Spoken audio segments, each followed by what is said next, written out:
నమస్తే STV news కి స్వాగతం. నా పేరు రేవతి. ముందుగా ముఖ్యాంశాలు చూద్దాం.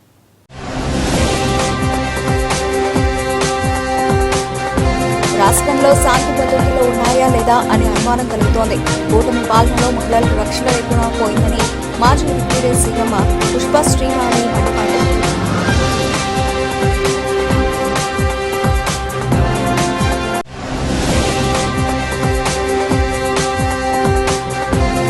ఈ నెల 26న సింగపూర్ పర్యటనకు వెళ్లనున్న చంద్రబాబు నేతృత్వంలో అధికారుల బృందం రాజధాని నిర్మాణానికి సంబంధించిన అంశాల గురించి చర్చ.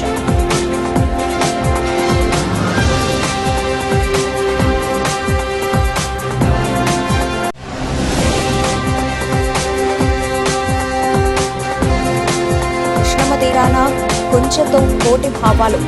ప్రజలు పర్యాటకులు పెద్ద ఎత్తున భాగస్వాములు కావాలని జిల్లా కలెక్టర్ డాక్టర్ జి లక్ష్మీశాంతి.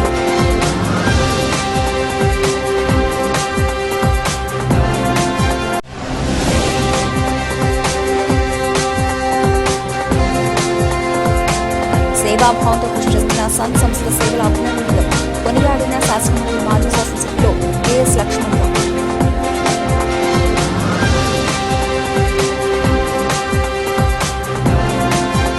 విజయవాడ సింగనగర్లోని తెలుగుదేశం పార్టీ సెంట్రల్ నియోజకవర్గ కార్యాలయంలో ప్రముఖ సినీ నటుడు మాజీ ఎమ్మెల్యే కోట శ్రీనివాసరావు మృతి పట్ల సంతాప సభ నిర్వహించారు. కార్యక్రమంలో ప్రభుత్వ విజయవాడ సెంట్రల్ శాసనసభ్యులు బోండా ఉమామహేశ్వరరావు పాల్గొన్నారు. ఆయన చిత్రపటానికి పూలమాలలు వేసి నివాళులర్పించారు. సందర్భంగా బోండా ఉమా మాట్లాడుతూ 1942లో ఉమ్మడి కృష్ణా జిల్లా కంకిపాడులో జన్మించిన కోట శ్రీనివాసరావు నటనలో తనదైన ముద్ర వేసిన విలక్షణ నటుడు అని అన్నారు.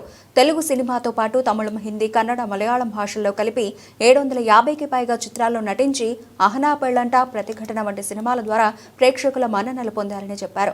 1999లో విజయవాడ ఈస్ట్ నియోజకవర్గం నుంచి ఎమ్మెల్యేగా గెలిచి ప్రజల సమస్యలపై పోరాడారని గుర్తు చేశారు. సినిమా, రాజకీయ రంగాల్లో సమానంగా న్యాయం చేసిన గొప్ప నాయకుడు కోట శ్రీనివాసరావు అని పేర్కొన్నారు. కోట మృతి చిత్ర పరిశ్రమకే కాదు సమాజానికి తీరని లోటని బోండా ఉమా విచారం వ్యక్తం చేశారు.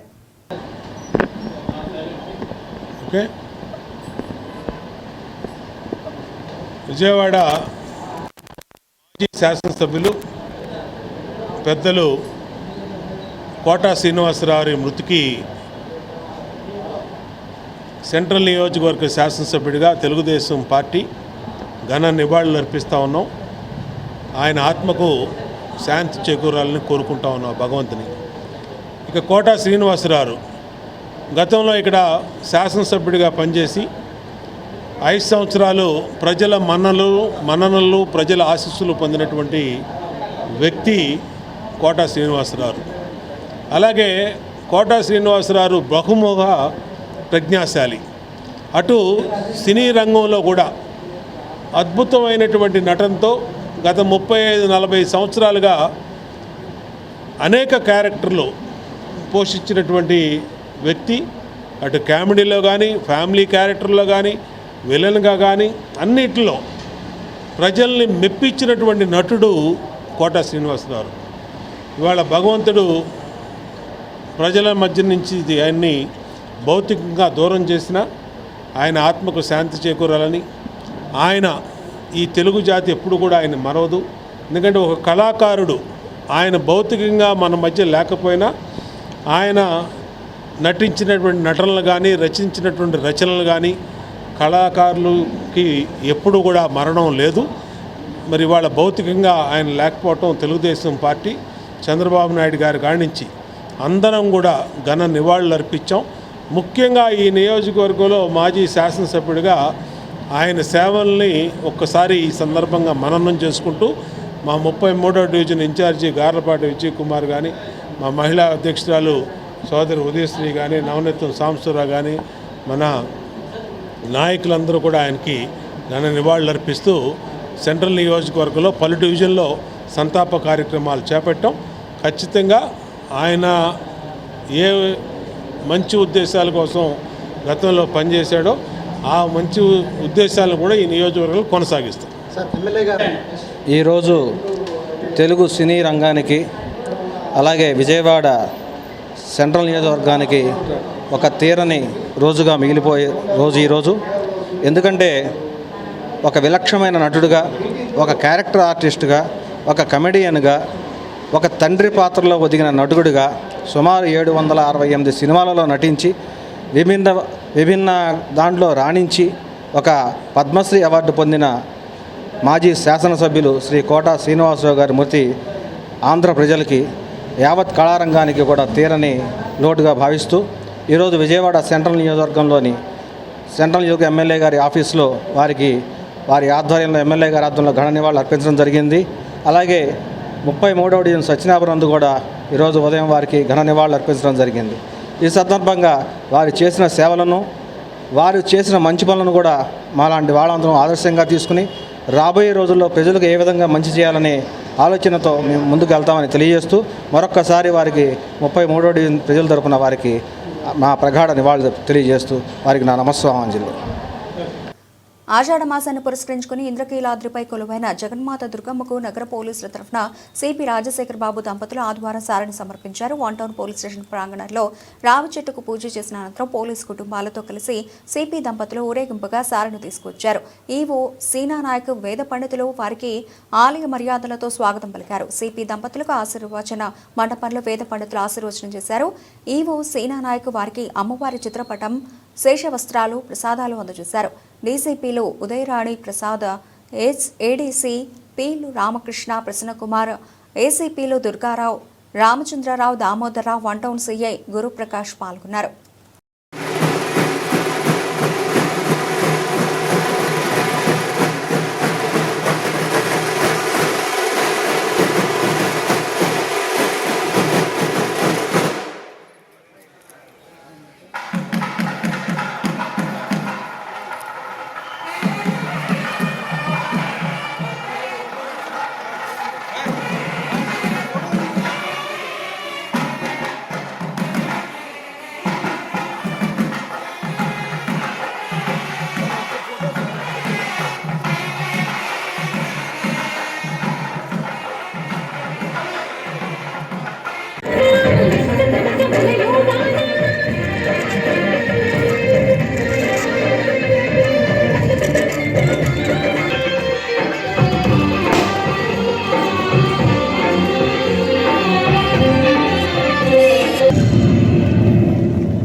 ఉన్నత విద్యను అభ్యసిస్తున్న విద్యార్థులు సేవాభావంతో పేద విద్యార్థులను, అనాథ బిడ్డలను, అంగవైకల్యంతో విద్యను అభ్యసిస్తున్న ప్రతిభ గల విద్యార్థులకు తోడ్పాటు అందించడానికి స్టూడెంట్స్ యూనియన్ ఫర్ ఇండియా చేస్తున్న కృషి అభినందనీయమన్నారు. ఈ నెల 13వ తేదీ ఆదివారం గుంటూరులోని గుర్రం జాషువా విజ్ఞాన కేంద్రం హాల్లో సన్ సంస్థ 12వ వార్షికోత్సవం సన్ సంస్థ వ్యవస్థాపకుడు యశ్వంత్ నేతృత్వంలో ఘనంగా జరిగింది. ఈ సందర్భంగా ముఖ్య అతిథిగా హాజరైన కెఎస్ లక్ష్మణరావు ప్రసంగిస్తూ 2013లో ప్రారంభమైన సన్ సంస్థ గత 12 సంవత్సరాలుగా గుంటూరు జిల్లాలో ప్రతిభ గల వందలాది మంది పేద విద్యార్థులకు స్కాలర్షిప్స్ ఇస్తూ చేయూతనందిస్తోందన్నారు. విద్యార్థి దశలోనే యశ్వంత్, సాయి, ఆదిశేషు లాంటి విద్యార్థులు ముందుకు వచ్చి సన్ సంస్థను స్థాపించి విద్యార్థి లోకానికి ఆదర్శప్రాయాలుగా నిలిచారన్నారు. జనచైతన్య వేదిక రాష్ట్ర అధ్యక్షులు వలంరెడ్డి లక్ష్మణ్ రెడ్డి ప్రసంగిస్తూ అక్షరాస్యతలో ఆంధ్రప్రదేశ్ దేశంలోనే అట్టడుగున 36వ స్థానంలో ఉండడం దురదృష్టకరమన్నారు. సన్ లాంటి సంస్థలు అనేక ఏర్పడి ఆంధ్రప్రదేశ్ను అక్షరాంధ్రగా మార్చాలని కోరారు. గుంటూరు నగరంలోని నేస్తం మానవత, Covid fighters, Rudra charitable trust, అమ్మ చారిటబుల్ ట్రస్ట్, కార్మెల్ సేవా సదన్, అభినందన ఫౌండేషన్ లాంటి సంస్థలు బహుముఖ సేవా కార్యక్రమాలు నిర్వహిస్తున్నాయని గుర్తు చేశారు. సన్ సంస్థ వ్యవస్థాపకులు యశ్వంత్ ప్రసంగిస్తూ పేద విద్యార్థులకు 5 లక్షల రూపాయల స్కాలర్షిప్లను 12వ వార్షికోత్సవం సందర్భంగా అందిస్తున్నామని ప్రకటించారు. ఈ కార్యక్రమంలో Hindu college of engineering and technology secretary CH Ramakrishnamurthy, Nestham వ్యవస్థాపకులు జలీల్ అహ్మద్, అపెక్స్ వ్యవస్థాపకులు K Nageswararao, senior software engineer Dilip, Jana Vignana వేదిక జిల్లా అధ్యక్షులు డాక్టర్ డి ప్రసాద్, సామాజిక విశ్లేషకులు టి ధనంజయ రెడ్డి తదితరులు ప్రసంగించారు. 25 మంది ప్రతిభ గల విద్యార్థులకు 5 లక్షల రూపాయల స్కాలర్షిప్లను అందించారు. దాదాపు 200 మంది విద్యార్థులు, తల్లిదండ్రులు హాజరయ్యారు. సహాయం చేయడం, బాధల్లో ఉన్న సహాయం చేయడం, వాళ్ళని అభివృద్ధి చేయడం, తద్వారా వచ్చే ఆనందం చాలా ఎక్కువగా ఉంటుంది. మేము 1988లో లక్ష్మణరావు గారు, నేను, వెంకటేశ్వర గారు చాలా మందిని కలిసి జన విజ్ఞాన వేదిక సంస్థను ఏర్పాటు చేశాం. ఆ సంస్థ తరఫున 1990 నుంచి 96 మధ్య ఆంధ్రప్రదేశ్లో 23 జిల్లాల్లో సుమారు ఒక్కొక్క జిల్లాలో 50,000 మంది స్వచ్ఛంద కార్యకర్తలు. ఇక్కడ మనకి 40-50 మంది ఇంత మంచి పని చేస్తున్నారు. కానీ ఆనాడు 1990 ఆ ప్రాంతంలో ఒక్కొక్క జిల్లా నుంచి 50,000 మంది స్వచ్ఛంద కార్యకర్తలు ముందుకు వచ్చి చదువులని నిరక్షరాస్యులుగా ఉన్న వాళ్ళకి చదువు నేర్పారు. ఒక్కొక్క జిల్లాలో 5-6 లక్షల మంది నేర్చుకున్నారు. ఆ దశాబ్ద కాలంలో 17% అక్షరాస్యత పెరిగింది. ఆ మొత్తం కార్యక్రమానికి నేను కోఆర్డినేటర్గా పనిచేయడం నా జీవితంలో చాలా ఆనందంగా భావించాను. దళితులు, గిరిజనులు, పేదలు, అత్యధిక పేదలు, తన మాతృభాషలో తన పేరు రాసుకోలేని వాళ్ళు, వాళ్ళంతా అక్షర కేంద్రానికి వచ్చి చదువుతున్నారు. ఆ కార్యక్రమమే సారా వ్యతిరేక ఉద్యమం, మద్య వ్యతిరేక ఉద్యమం తీసుకొచ్చి ఆంధ్ర రాష్ట్రంలో 16 నెలల పాటు మద్యాన్ని నిషేధించిన పరిస్థితి ఏర్పడింది. ఈరోజు ఆంధ్రప్రదేశ్లో అక్షరాస్యత చూస్తే మనం ఎన్నో స్థానంలో ఉన్నాం తెలుసా? మన దేశంలో ఒక 25 రాష్ట్రాలు, ఒక 8 కేంద్ర పాలిత ప్రాంతాలు ఉంటే మొత్తం 36 ఉంటే మనం ఎన్నో స్థానంలో ఉంటామో ఊహించండి. ఒక చెప్పండి, ఎవరన్నా ఎన్నో స్థానంలో ఉంటామని? 36వ స్థానంలో ఉన్నాం. రాష్ట్రంలో, దేశంలో అట్టడుగు స్థానంలో ఉన్నాం. ఎవరు నమ్మరు. అందరూ ఏమనుకుంటారంటే ఆంధ్రప్రదేశ్ అంటే సాఫ్ట్వేర్ ఇంజనీర్లు, డాక్టర్లు, అమెరికా అనేక దేశాలకు వెళ్ళారు, చాలా బాగుందని. కానీ 36వ స్థానంలో ఉన్నాం. ఈరోజు స్థానం లాంటి సంస్థలు జిల్లాకు ఒకటి ఏర్పడి పనిచేస్తే తప్పితే ప్రాథమిక పాఠశాలలో మధ్యలో బడి మానుకోవటం అనే పరిస్థితి లేకుండా చూడగలిగితే నిరక్షరాస్యత తగ్గిపోతుంది. మేము ఇటీవల లక్ష్మణరావు గారు, నేను కలిసి చేయూత ఫౌండేషన్ సంస్థను ఏర్పాటు చేశాం. ప్రధానంగా మెరిట్ ఉన్న విద్యార్థులకి, పేదరికం ఉన్న విద్యార్థులకి వారు ఉద్యోగం పొందేంత వరకు సహాయం అందించాలని భావిస్తున్నాం. ఇప్పటికే ఒక 3 విద్యార్థులు తీసుకొని పనిచేస్తూ ఉన్నాం. సన్ సంస్థ ప్రతి సంవత్సరం 1-2 విద్యార్థులు మాకు అందించగలిగితే, మెరిట్ నుండి పేదరికం ఉన్న విద్యార్థులు అందించగలిగితే వారు జీవితంలో సెటిల్ అయ్యేంత వరకు సహాయం అందిస్తామని తెలియజేసుకుంటూ కృతజ్ఞతలు తెలియజేస్తున్నాం. 64వ డివిజన్ ప్రజాశక్తి నగర్ దుర్గాదేవి ఆలయం కమిటీ ఆధ్వర్యంలో అమ్మవారికి ఆషాఢ సార సమర్పణ కార్యక్రమం ఘనంగా నిర్వహించారు. 500 మంది మహిళలు ఈ కార్యక్రమంలో పాల్గొని దుర్గాదేవి అమ్మవారితో పాటుగా స్థానికంగా ఉన్న అన్ని ఆలయాల్లోనూ అమ్మవార్లకు తమ శక్తి కొలది బోనాలను సమర్పించారు. అనంతరం ఇంద్రకీలాద్రిపై గల కనకదుర్గమ్మ అమ్మవారికి భక్తి శ్రద్ధలతో బోనాలు సమర్పించేందుకు తరలి వెళ్లారు. ప్రజాశక్తి నగర్లో దుర్గాదేవి అమ్మవారికి బోనాలు సమర్పించే కార్యక్రమంలో ముఖ్య అతిథిగా ప్రభుత్వ సెంట్రల్ శాసనసభ్యులు బోండా ఉమామహేశ్వరరావు హాజరయ్యారు. అమ్మవారికి బోనాల సమర్పణ, ప్రత్యేక పూజలో ఎమ్మెల్యే పాల్గొన్నారు. ఈ సందర్భంగా కార్యక్రమ నిర్వాహకులు గొర్రెల కోటేశ్వరరావు మాట్లాడుతూ ప్రతి ఏడాది ఆషాఢ మాసంలో దుర్గాదేవి అమ్మవారితో పాటుగా స్థానికంగా పురవీధుల్లో ఉన్న అన్ని దేవాలయాల్లోనూ ఇంద్రకీలాద్రిపై కనకదుర్గమ్మ ఆలయంలోనూ ఆషాఢ సారె సమర్పించడం ఆనవాయితీగా వస్తోందన్నారు.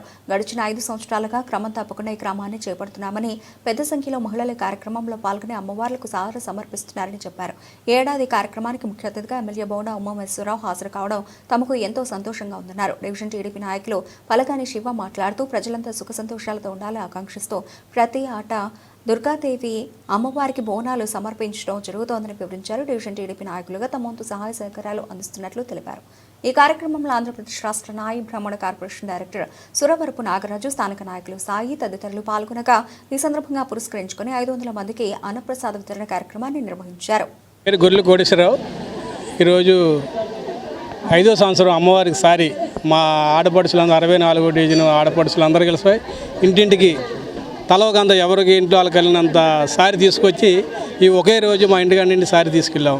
అట్లా ఇక్కడ లోకల్లో గంగాలమ్మ గుడి, లోకాలమ్మ గుడి, ఈ గుళ్ళన్నీ తిరుపతమ్మ గుడి తీసుకొని ఈ 64లో డివిజన్ ఇది 5వ సంవత్సరం. ఈ 5వ సంవత్సరం ఈ కార్యక్రమం మా ఇంటి దగ్గర చేసాం. దీంట్లో పాల్గొన్న బోండా ఉమామహేశ్వర గారు, సెంట్రల్ నియోజకవర్గం ఎమ్మెల్యే గారు పాల్గొన్నారు. దీంట్లో ఇప్పుడు ఎందుకు ఈ కార్యక్రమం చేపట్టారు? ఆషాఢ మాసం అంటే అమ్మవారికి ప్రతి సంవత్సరం కూడా మేము 5 సంవత్సరాలు బట్టి చేస్తాను. ఇది 5వ సంవత్సరం. ఆషాఢ మాసం సారి అనేది ప్రతి సంవత్సరం చేస్తాను కూడా ఈసారి కూడా మళ్ళీ గ్రాండ్గా చేద్దామనేసి ఈసారి కూడా అమ్మవారికి సారి ప్రతి సంవత్సరం ఇప్పుడు ఇక్కడ నుండి మళ్ళీ 4ంటికి పెద్ద అమ్మవారి గుడికి వెళ్తాం. అక్కడ కూడా అమ్మవారి సారిస్తాం. ఈ సారి ఇచ్చిన తర్వాత మధ్యాహ్నం భోజనాలు ఉన్నాయి 500 మందికి. భోజనాలు కూడా కార్యక్రమాలు భాగ్యలక్ష్మి గారు ఉన్నారు, మా ఆడపడుచులు ఉన్నారు, శివ గారు, మా నాగరాజు గారు, స్థానికులు అందరూ ఉన్నారు. ఇక్కడ ఈ కార్యక్రమం చేస్తాం. మేము గత 24 సంవత్సరాలుగా ఈ అమ్మవారిని చెట్టు కింద ఏర్పాటు చేశాము. అలాగే దినదిన అభివృద్ధిలో కూడా మా అమ్మవారు అలాగే ప్రతి ఒక్క వాళ్ళు కూడా రూపాయి అడిగి ఈ రోజుకి ఈ అమ్మవారిని స్నానం చేశాము. అలాగే ఆషాఢ మాస సందర్భంగా గత 5 సంవత్సరాల నుంచి కూడా మన అమ్మవారికి ఆషాఢ సమర్పిస్తున్నాము. మా కమిటీ వారి తరఫున అలాగే ఇలా ప్రజాశక్తి మహిళల తరఫున కూడా మేము ఆషాఢ సారి సమర్పిస్తున్నాము. అలాగే కూడా మా అమ్మవారు కూడా చాలా శక్తివంతమైన తల్లండి. ఎవరు ఏ కోరికలు కోరుకున్నా, పెళ్ళి అయిన వాళ్ళు, పెళ్ళి కాకపోయినా పెళ్ళి అయింది, పిల్లలు పుట్టిన వాళ్ళు కూడా మా అమ్మవారు కూడా చాలా శక్తివంతమైన తల్లండి, యంత్ర ప్రతిష్ఠ యుద్ధంగా తల్లండి. అలాగే కూడా మా ఆహ్వానాన్ని మన్నించి ప్రతి సంవత్సరం కూడా ఇలాగే మాకు ఎమ్మెల్యే గారు కూడా ఈరోజు బొన్న ఉమామహేశ్వర గారు అలాగే మన ఆహ్వానాన్ని మన్నించి ఇక్కడ సీనియర్ నాయకులు మన భాగ్యలక్ష్మి గారు కూడా మా ఈ కార్యక్రమం ఇచ్చేసారు. అలాగే మన తెలుగుదేశం నాయకులు నాగరాజు గారు కానీ మన అలాగే మన ప్రజాశక్తి నగర్ అమ్మవారి దుర్గాదేవి ఆలయం వద్ద నుంచి ప్రజలందరూ కూడా అమ్మవారికి ఆషాఢం సారి సందర్భంగా మొక్కులు చెల్లించుకుంటూ ప్రతి ఒక్క దేవస్థానాల్లో మహిళలందరూ కూడా తిరిగి సారి అమ్మవారికి సమర్పించి ప్రజలు, విజయవాడ నగర ప్రజలు సుఖ సంతోషాలతో ఉండాలని చెప్పి, ఆర్థికంగా వాళ్ళు బలపడాలని చెప్పి, అందరూ కూడా అష్టైశ్వర్యాలతో పొందాలని చెప్పి స్థానిక ప్రజలు 500 మంది మహిళలు ఈరోజు సారి తీసుకెళ్ళడం అన్నది జరుగుతుంది. అట్లాగే తెలుగుదేశం పార్టీ నాయకులుగా పలగాని శివ, సాయి, గొర్రెల కోటేశ్వరరావు గారి ఆధ్వర్యంలో నాగరాజు గారి యొక్క మా డైరెక్టర్ నాగరాజు గారి ఆధ్వర్యంలో మా స్థానిక ప్రజలందరూ కూడా ఈరోజు బోండా ఉమామహేశ్వర గారి ఆదేశాల ప్రకారం ఇక్కడ స్థానికంగా ప్రజలు సారి తీసుకెళ్తున్న మహిళలు అందరికీ కూడా ఈరోజు భోజన కార్యక్రమాలు అనేది ఏర్పాటు చేశాం. తీర్థప్రసాదాలు ప్రజలందరూ కూడా సుఖ సంతోషాలతో ఉండాలని చెప్పి తెలుగుదేశం పార్టీ తరఫున నేను తెలియజేస్తున్నాను. జిల్లా అధికార యంత్రాంగం విజయవాడ నగరపాలక సంస్థ ఆధ్వర్యంలో ఆదివారం ఉదయం హరిత బైరాం పార్క్ కృష్ణా తీరంలో జరిగిన ఫ్లోర్ పెయింటింగ్ డ్రాయింగ్ పోటీలో 300 మందికి పైగా యువత చిన్నారులు పాల్గొని తమ కళా ప్రతిభను ప్రదర్శించారు. స్వర్ణాంధ్ర విజన్ @2047 P4 విధానం say no to single use plastic, Swachhandhra save water, reduce reuse recycle, Haritandhra అంశాల్లో వేసిన వర్ణ చిత్రాలు విశేషంగా ఆకట్టుకున్నాయి. తమ చిత్రకళా నైపుణ్యాన్ని వెలికితీసి ప్రజలను జాగృతం చేసేలా వేసిన చిత్రాలు కొత్త శోభను సంతరించుకున్న కృష్ణా తీరం స్ఫూర్తి వైబ్రెంట్ విజయవాడకు తొలి అడుగు అని కలెక్టర్ డాక్టర్ జి. లక్ష్మీషా పేర్కొన్నారు. పెయింటింగ్ డ్రాయింగ్ పోటీలో కనిపించిన ఉత్సాహంతో విజయవాడ గెలిచిందని, ఈ విజయం అందించిన ఉత్సాహంతో ప్రతి వారం హరితబేరం పార్కులో సృజనాత్మక కార్యక్రమాలు నిర్వహిస్తామని ప్రకటించారు. ఫోటోగ్రఫీ, యోగా, స్విమ్మింగ్ ఇలా వివిధ రకాల కార్యక్రమాలను నిర్వహిస్తామని, వీటిలో నగర ప్రజలు, పర్యాటకులు పెద్ద ఎత్తున పాల్గొనాలని పిలుపునిచ్చారు. భవానీ ఐలాండ్లో బర్డ్స్ ఫోటోగ్రఫీ పోటీలు కూడా నిర్వహిస్తున్నామన్నారు. పోటీలో గెలుపోటములు సహజమేనని, పోటీలో పాల్గొనడమే ప్రధానమని పేర్కొన్నారు. జిల్లాలోని పవిత్ర సంగమం, కొండపల్లి ఖిల్లా, గాంధీ హిల్స్ తదితర పర్యాటక ప్రాంతాల్లోనూ వివిధ రకాల థీమ్స్తో కార్యక్రమాలు నిర్వహిస్తామని తెలిపారు. సెలవు రోజులను చిన్నారులు సద్వినియోగం చేసుకునేలా, వారిలో మంచి ఆలోచనలు వచ్చేలా ఇలాంటి కార్యక్రమాలు దోహదం చేస్తాయన్నారు. ఈ మంచి ఆలోచనల ఆహ్లాదకర వాతావరణ స్వర్ణాంధ్ర @2047 లక్ష్యాల సాధనకు ఉపయోగపడతాయన్నారు. కేంద్రం ప్రకటించిన స్వచ్ఛ సర్వేక్షణ్ 2024 పురస్కారాల్లో విజయవాడ నగరం సూపర్ స్వచ్ఛతా లీగ్ అవార్డును గెలుచుకున్నందుకు నగర ప్రజలకు, నగరపాలక సంస్థ అధికారులు, సిబ్బందికి అభినందనలు తెలియజేస్తున్నట్లు కలెక్టర్ లక్ష్మీషా తెలిపారు. ప్రయాణం ప్రతి సండే కూడా ఇక్కడ బరం పార్క్ దగ్గర, అలాగే BRTS రోడ్ దగ్గర యోగాంధ్ర కార్యక్రమాన్ని కొనసాగిస్తూ ఈరోజు బరం పార్క్లో ఫ్లోర్ పెయింటింగ్ కాంపిటీషన్ కూడా ఆర్గనైజ్ చేయడం జరిగింది. విజయవాడలో ఎంతోమంది టాలెంటెడ్ పిల్లలు ఉన్నారు, తల్లిదండ్రులు ఉన్నారు. వాళ్ళందరికీ ఒక మంచి ఆహ్లాదమైన ప్రశాంతమైన వాతావరణం కల్పించడానికి, అట్లాగే బరం పార్క్ మీకు తెలిసే ఉంది, మంచి టూరిస్ట్ ప్లేస్. ఇక్కడ చాలామంది దేశ విదేశాల నుంచి వస్తుంటారు. వాళ్ళకి కూడా విజయవాడ టాలెంట్ గురించి తెలియచేసి ఇది ఒక మంచి టూరిస్ట్ స్పాట్గా ఇంకా దాన్ని అభివృద్ధి చేయడానికి ఈ ప్రోగ్రాం పెట్టడం జరిగింది. దాదాపుగా 200 మంది రిజిస్టర్ చేసి పిల్లలు, తల్లిదండ్రులు వచ్చి ఎంతో ఉత్సాహంగా పాల్గొంటూ ఉన్నారు. సో విజయవాడ మీకు తెలిసే ఉంది, విజయవాడ ఒక పర్యాటక ప్రాంతము, ఒక స్టేట్ హెడ్ క్వార్టరు, అలాగే గేట్వే టు అమరావతినే కాకుండా విజయవాడ ఇప్పుడు ప్రెసిడెన్షియల్ అవార్డు కూడా స్వచ్ఛ భారత్లో, స్వచ్ఛ సర్వేక్షణలో సాధించిన విషయం మీకు అందరికీ తెలిసే ఉంది. నిన్నే డిక్లరేషన్ వచ్చినాయి. స్వచ్ఛతా లీగ్లో దేశంలోనే 4 స్టేట్స్, 4 డిస్ట్రిక్ట్స్, 4 సిటీస్ సెలెక్ట్ చేస్తే విజయవాడ కూడా దాంట్లో ఒకటి ఉంది. ప్రెసిడెంట్ అవార్డు కూడా వచ్చింది. దీనికి విజయవాడ ప్రజలందరికీ, విజయవాడ మున్సిపల్ కార్పొరేషన్కి, అలాగే విజయవాడ సిటిజన్స్ అందరికీ, ఎన్టీఆర్ డిస్ట్రిక్ట్ సిటిజన్స్ అందరికీ కంగ్రాచులేషన్స్ తెలియజేస్తున్నాను.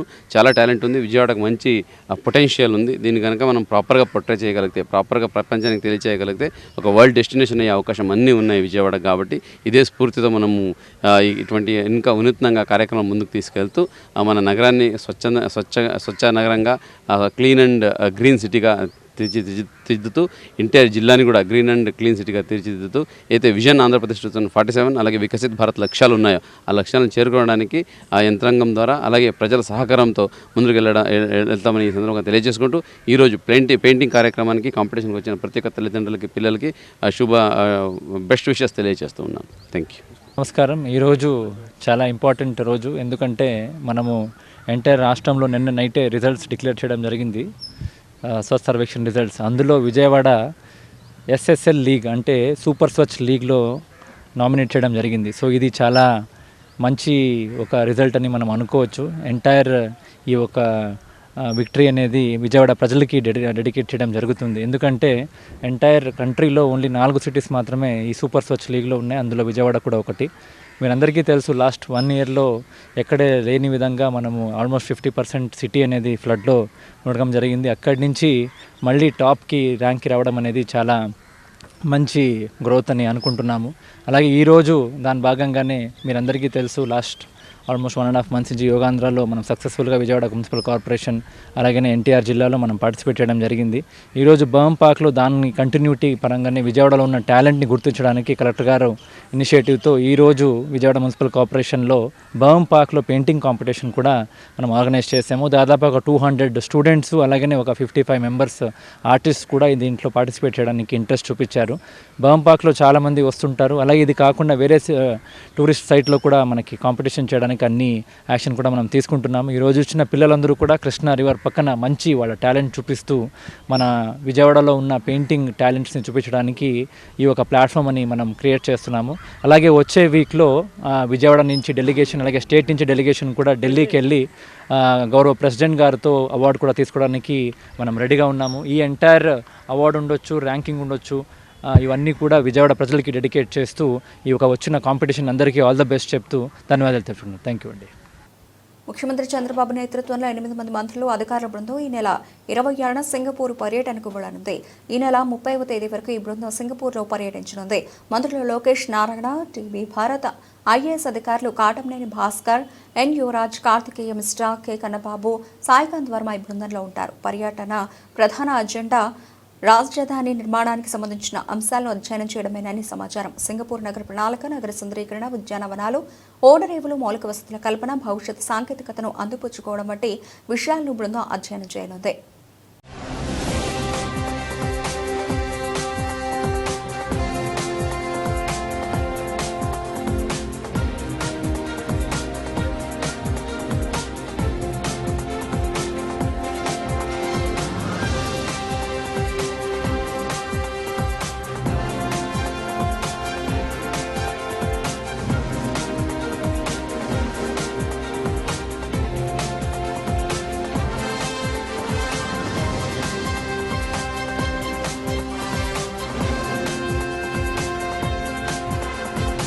ప్రముఖ నటుడు కోట శ్రీనివాసరావుకు భారతీయ జనతా పార్టీ శ్రేణులు ఘన నివాళులర్పించారు.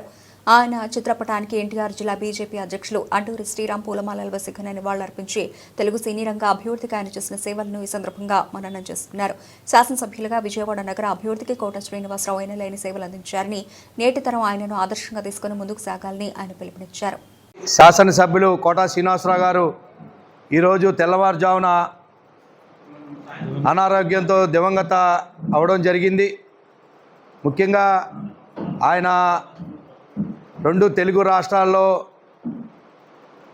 విలక్షణ నటుడిగా భారతీయ జనతా పార్టీలోని 1999 నుంచి 2004 వరకు శాసనసభ్యుడిగా ప్రజల గుండెల్లో చిరస్థాయిగా నిలిచిపోయినటువంటి వ్యక్తి కోట శ్రీనివాసరావు గారు.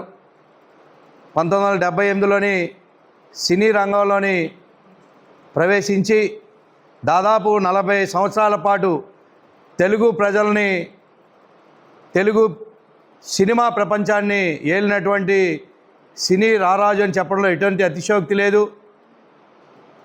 హాస్య నటుడిగా, విలన్గా, రాజకీయవేత్తగా అనేక సినిమాల్లోని నటించి దాదాపు 40 సంవత్సరాలు పాటు 750 సినిమాలు నటించి తెలుగు ప్రజల్లో గుండెల్లో చిరస్థాయిగా నిలిచిపోయిన కోట శ్రీనివాసరావు గారు మరణించడం విషాదకరం, తీరని లోటు భారతీయ జనతా పార్టీ కూడా అని చెప్పి ఈ సందర్భంగా తెలియజేసుకుంటూ, వారి గురించి, వారితోనే ఆ 5 సంవత్సరాల పాటు ఎమ్మెల్యేగా చేసిన సందర్భంలో ఎటువంటి అవినీతి లేకుండా ఈ యొక్క నియోజకవర్గ అభివృద్ధి లక్ష్యంగా పనిచేసిన అనుభవం ఉన్నటువంటి సీనియర్ నాయకులు శ్రీనివాసరాజు గారిని ఉద్దేశించి మాట్లాడవలసిందిగా కోరుతున్నాం. మాట్లాడతారు మధుకర్ గారు. రాష్ట్రంలో శాంతి భద్రతలు ఉన్నాయా లేదా అని అనుమానం కలుగుతోంది. కూటమి పాలనలో మహిళలకు రక్షణ లేకుండా పోయింది.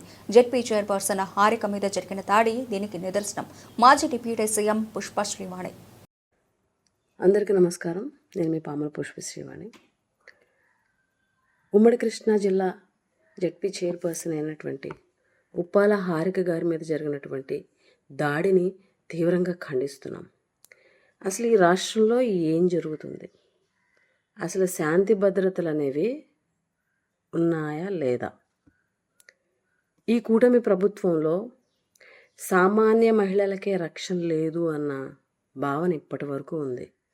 కానీ ఈరోజు చూస్తే ప్రజాప్రతినిధులకు, అది కూడా జిల్లా ప్రథమ పౌరురాలైనటువంటి జెడ్పీ చైర్పర్సన్కే ఈరోజు ఇటువంటి దాడి ఆవిడ మీద జరిగింది అనంటే,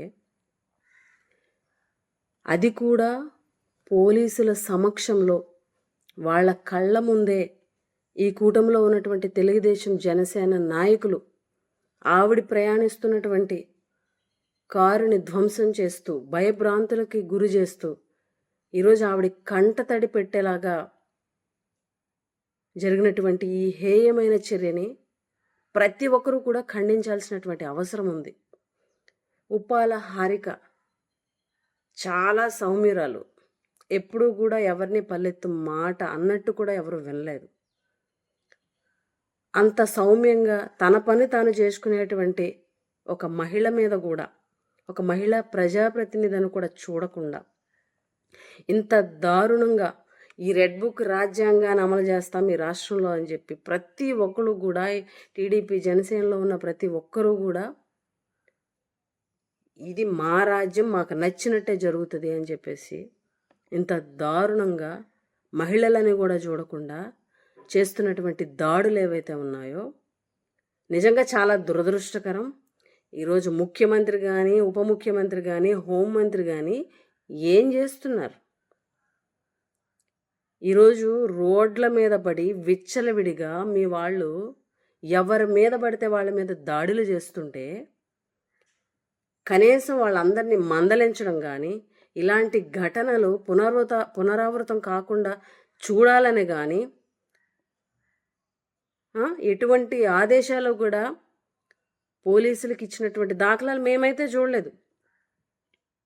రోజుకు కూడా దాడులు పెరుగుతున్నాయి, అకృత్యాలు పెరుగుతున్నాయి. ఈ కూటమి ప్రభుత్వంలో ఎవ్వరికీ రక్షణ లేదు, మహిళలకు రక్షణ లేదు, పిల్లలకి రక్షణ లేదు, మహిళా ప్రజాప్రతినిధులకు కూడా ఈరోజు రక్షణ లేదని చెప్పి ఈ సందర్భంగా తెలియజేస్తూ ఇటువంటి దాడులు ఫ్యూచర్లోనైనా పునరావృతం కాకుండా చూడాలని చెప్పేసి ఈ ప్రభుత్వాన్ని డిమాండ్ చేస్తూ సెలవు తీసుకుంటున్నాను. బులెటిన్ ముగించే ముందు హెడ్లైన్స్ మరోసారి.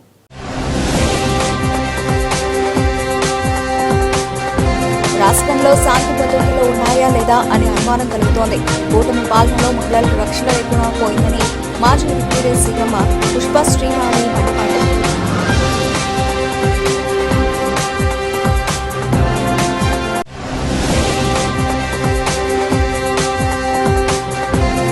ఈ నెల 26న సింగపూర్ పర్యటనకు వెళ్లనున్న చంద్రబాబు నేతృత్వంలో అధికారుల బృందం రాజధాని నిర్మాణానికి సంబంధించిన అంశాల గురించి చర్చ.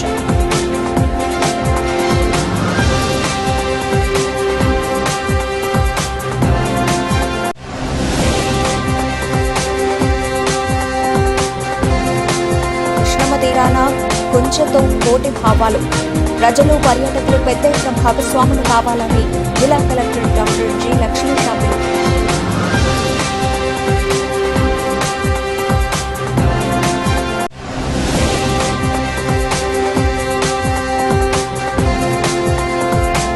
సేవాభావంతో కృషి చేస్తున్న సన్ సంస్థ సేవల అభినందనలు కొనియాడిన శాసనమండలి మాజీ శాసనసభ్యులు కెఎస్ లక్ష్మణరావు.